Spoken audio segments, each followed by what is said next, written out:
Oh, hi. I didn't see you there. Welcome to La Clase de Español for this crazy education adventure of remote learning in 2020. Es una aventura. So exciting. Since we have to do school totally remote, I'm obviously going to be using a lot of different things than I normally use in class. Since in class so much of our stuff is interactive and hanging out with each other, we have to try to find a way to duplicate that online. So this video is going to introduce you to a couple things, a couple of platforms that we're going to be using online. You are familiar with several of them, things that we've used in the years previously. Freshmen and anyone else in Spanish 1, you're definitely not familiar with this at all. So follow along. We also have some new things we're going to be using. And you know, it's usually hard to even get these things going in class when you all have your Chromebooks open and I'm trying to give you directions and you're all trying to do it on your own at home now. So I am going to click through everything that you need and show you everything in one place so that you can always go back and figure out how to do it. And hopefully this tutorial and introduction will be everything that you need. Everything minus hanging out with me and my shining personality. Hola! So welcome to my virtual classroom. This is just an overview of some basic things you will need. And I just am going to click through, show you what is linked on here so that you have all the basics that you need to get started. These 3 posters, 1, 2, 3, can be clicked on in case you want to read them in a bigger font. This, instead of my listen poster, which I'm looking for, but everything has been taken down in my room, instead of my listen poster, which is a list of expectations I have for in-person learning. So I made a little new one. I can't see you in person, but I do want to see your face. It's very creative. I came up with this all by myself. Seriously.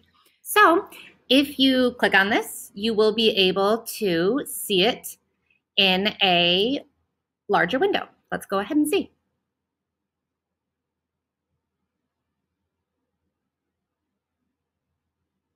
There you go. So now you can read on your own what each of these means. I can't see you in person, but show me your face. Be flexible. We're all trying new things. If something doesn't go well, be willing to try again and try it in a different way. Be willing to do new things that you normally wouldn't plan on doing in class. Advocate for yourself. There is no way for anyone to help you if you don't let us know you need help. So that's true in life always. That is true in Spanish class in terms of I don't know if you don't understand what I'm saying in Espanol if you don't tell me. But it's also true in this really weird remote learning time. We don't know what you or your family might be needing, what's going on at home if you don't let us know. So stick up for yourself and make sure that you get what you need because you know yourself the best. Communicate. This is sort of with advocate for yourself, but it basically means please stay in touch with me. Please make yourself available. I shouldn't be wondering, is this person alive? Is this person okay? Are they working all the time? Are they staying at someone else's house? Where are they? Please don't fall out of touch with me. I usually get to see you every day. So I need to be able to hear from you and be in touch with you, not just because I need to actually be teaching you, but because this is what I do during the day to make myself feel good and social. Also, I want to hear from you so I'm not lonely and really missing all of the good things that come from being a teacher. Please communicate with me. And also with communicate, it's really hard to learn Spanish if we're not hanging out in person. So we really have to try to do all those communication things as much as we can in Espanol. That means reading, writing, listening, and speaking in Espanol as much as you can. Engage is really important because usually I can put on a show and do something funny and keep you distracted and have you stand up and act things out, and I can keep you engaged in class. And that is going to be so challenging when I'm not with you. So engage is really something that you have to do on your own like an adult. you know, adults have to do things we don't want to do, but we actually have to pay attention, like sitting down to do your taxes. That you have to do it, and you have to train yourself to tune into that. So you guys are getting a little preview of that very early. When it's time to sit down and do Spanish work, you need to tune in to the Spanish part of your brain. You shouldn't be listening to music in English while you're reading in Spanish. Try to be somewhere quiet as you can.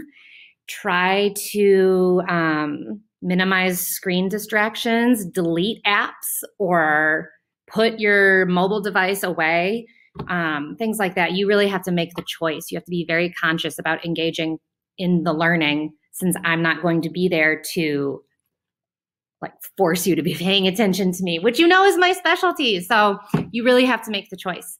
And if we do have a chance to chat or do some sort of video classroom thing, I really, really want you to make the choice to tune in. If we can be live, that will be invaluable in our education and the stuff that we're doing this year.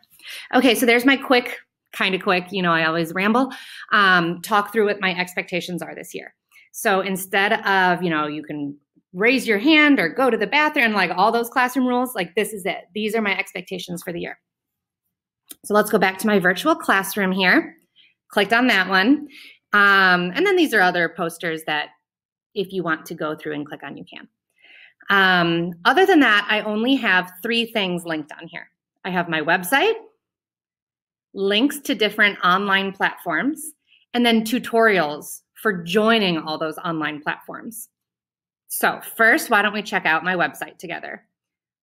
So easy. You can click on this link, or you can click on this, which is a little preview of my website. Let's see what we have here.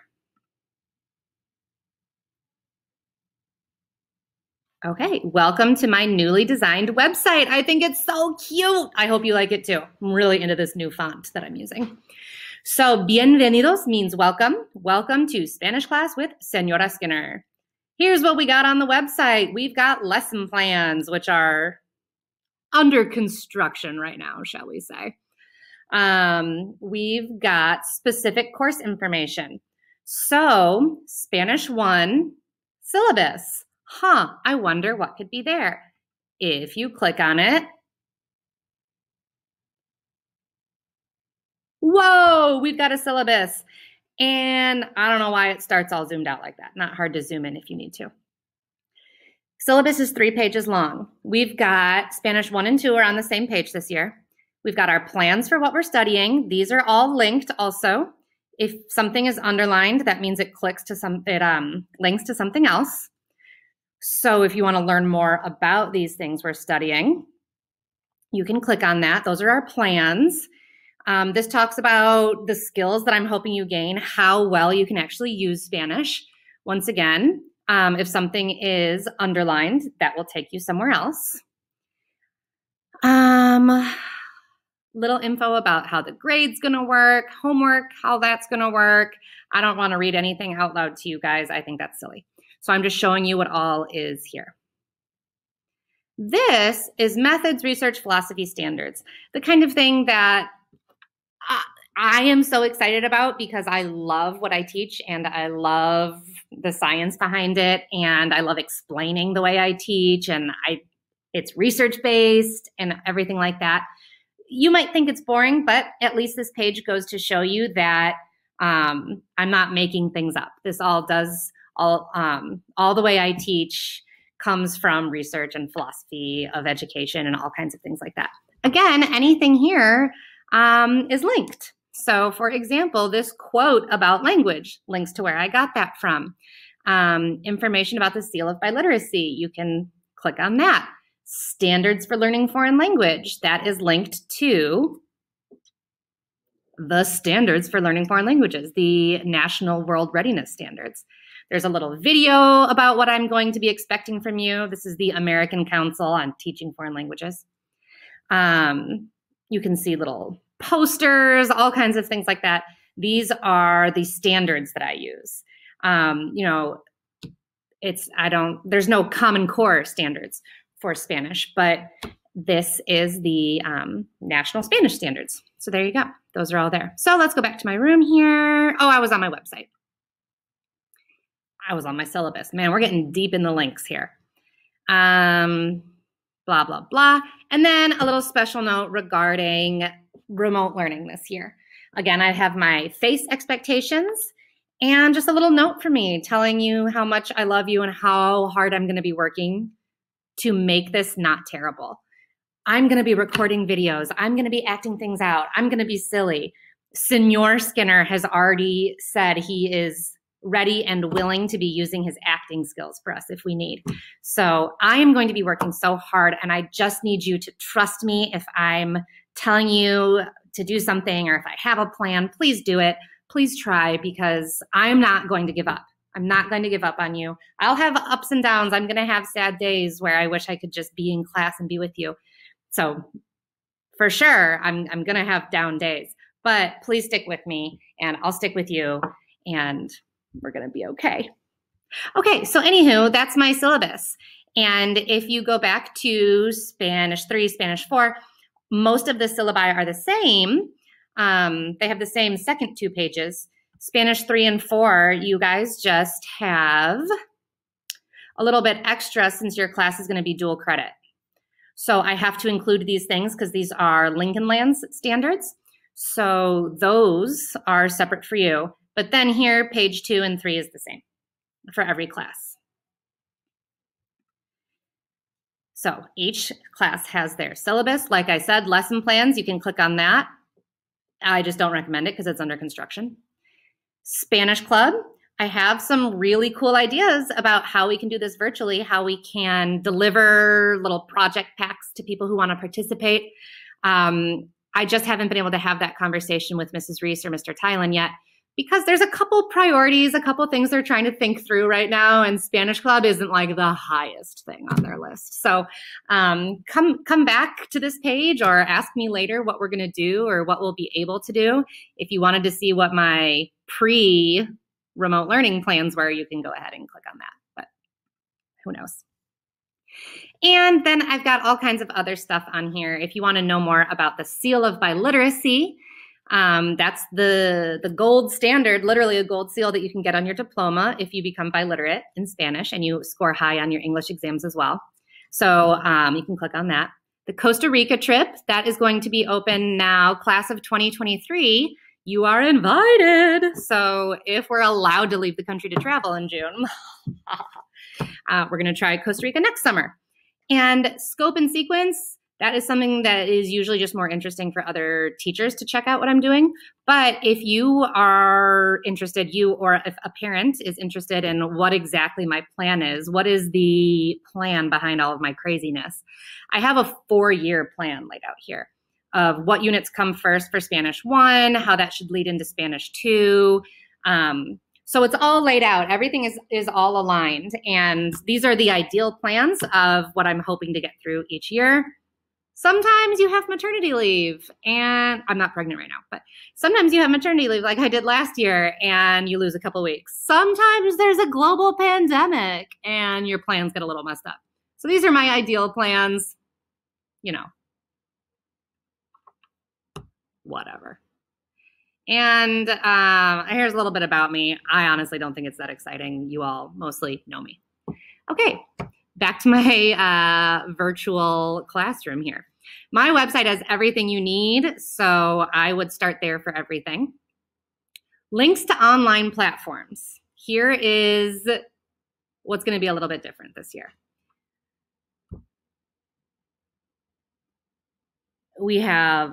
You're going to be spending a lot of time online, and I'm so sorry. It's so lame, but I do think keeping it interesting and mixing things up is how I would like to start.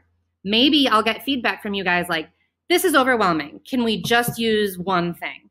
But in my opinion, professionally and personally, the brain needs to be doing different things. It gets boring to do the same Señor Woolly nuggets over and over and over again. Duolingo is fun for like an hour, you know, so I want to be able to mix things up. So if you click on the online platforms, it'll bring you here. And each of these logos here is linked to that website. So maybe you just want to bookmark this page here, or maybe you want to click on something and bookmark that. So for example, I'm just going to click on garbanzo. Most of everyone's Spanish 2 through 4. You guys have seen this. So here's where you would sign in with the garbanzo app. Or obviously you're all familiar with Señor Wooly. That will just take you to señorwooly.com. Oh, well, that's my teacher account. Quizlet, Fluency Matters, all these things are websites that will be useful for us this year. Also over here, some of these websites have mobile apps that are very useful. Unfortunately, Wooly and Garbanzo don't have mobile apps yet. They are still just website based, but a lot of these other ones do. So I suggest on your mobile device or tablet, if you have one, or if there's like a family tablet, get these things downloaded. This is the Duolingo app, the Flipgrid app. If you click on these, it will take you to what I'm talking about. For example, the word reference app. I didn't know who has an Android or who has an Apple product. So instead of linking to the Google App Store or anything, I just linked it here to show you what I was talking about.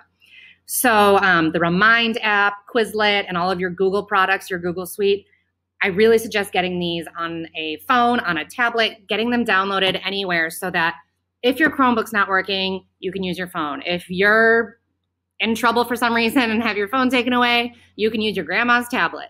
You know, get these things downloaded so that you have access to as much as possible. And that's the main overview. Now, some of these things, you are going to need to enter a code so that you are put in a specific Señora Skinner classroom to go with them. That can be the most frustrating part, is even in class when everyone has their phone or their Chromebook and I say, enter this code. How many times does someone says, it didn't work for me? And I'm like, well, that's because you typed the wrong letter. It's a P and not a B.